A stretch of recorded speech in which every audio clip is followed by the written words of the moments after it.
remember the first time I realized something was wrong. I can remember the first time I was told I have dyslexia. I can remember being in first or second grade when my teacher pulled me off the hallway into a small classroom. She sat me down and she put 5 magnetic letters on the board. And she said, "Piper, read this to me. What do these 5 letters say?" And I looked at it and I kept staring at it. And I said, "I'm not really sure what that says." She said, "Okay, that's okay, but that's your name." I remember this feeling like it happened this morning. I can assure you my face went beet red. I was beyond embarrassed that at that very moment I couldn't even read my own name. I can remember in the following year when my mom picked me up from the house where I went for tutoring. The tutor came outside and said, "Mary Beth, I need you to work with Piper on sequencing. She's still not understanding what makes up a dollar. Here's 4 quarters, just sit her down and keep singing the dollar song." So as soon as we got home, we sat at the table and we said it together 4 or 5 times. 25, 50, 75, a dollar. And then it was my turn to repeat it back. 25, 50, Piper. 25, 50, 75, a dollar. Try again. 25, 50, Piper, it's just 4 things. 25, 50, 75, a dollar. I can remember how having dyslexia affected me from elementary school to middle school. I can remember being under the impression that I had to master certain aspects of school and overcome this. I thought it was the only way. From 1st grade to 8th grade, I was taken out of normal, regular classes to be taught in a different way. In 4th grade, I was told I wouldn't be able to take a foreign language. And in 6th grade, I was told it was essential to master my multiplication facts in order to continue.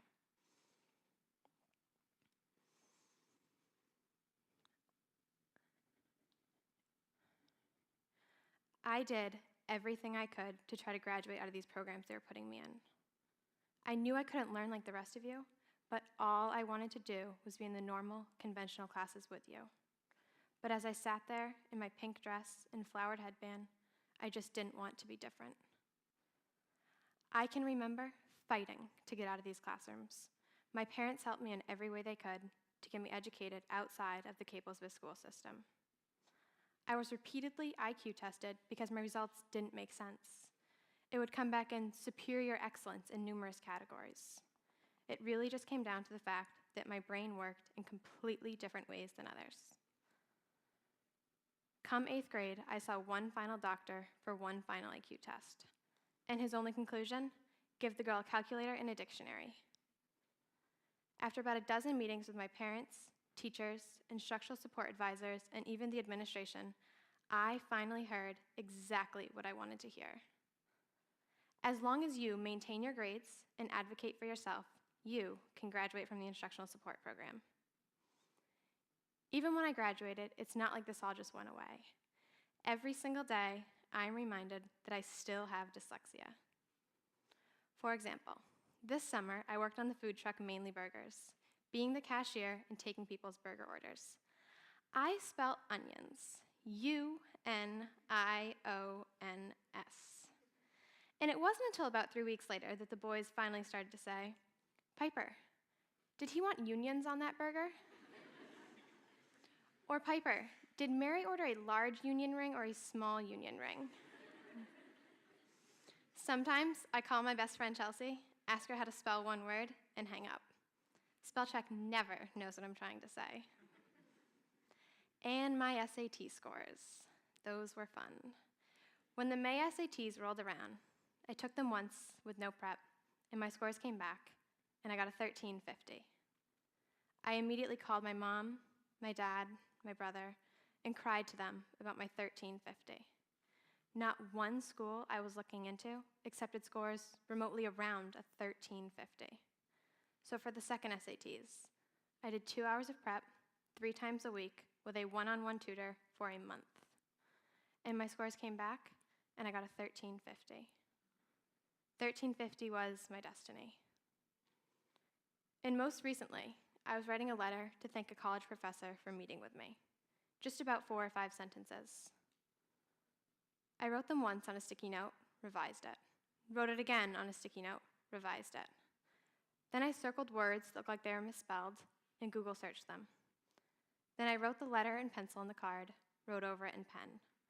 That was the process it took for just 4 to 5 sentences. I used to put so much time and energy in trying to overcome my dyslexia. But when I arrived at high school, enough was enough. I realized it wasn't going to be important for me to master things like my multiplication facts, my ability in a foreign language, and figuring out why I couldn't comprehend these books I was reading. What was important is that I found what I loved to do and strengthened what I enjoyed. I found so much enjoyment in working. I worked at my mom's furniture store, I babysat, and I even volunteered on the Cape Elizabeth ambulance.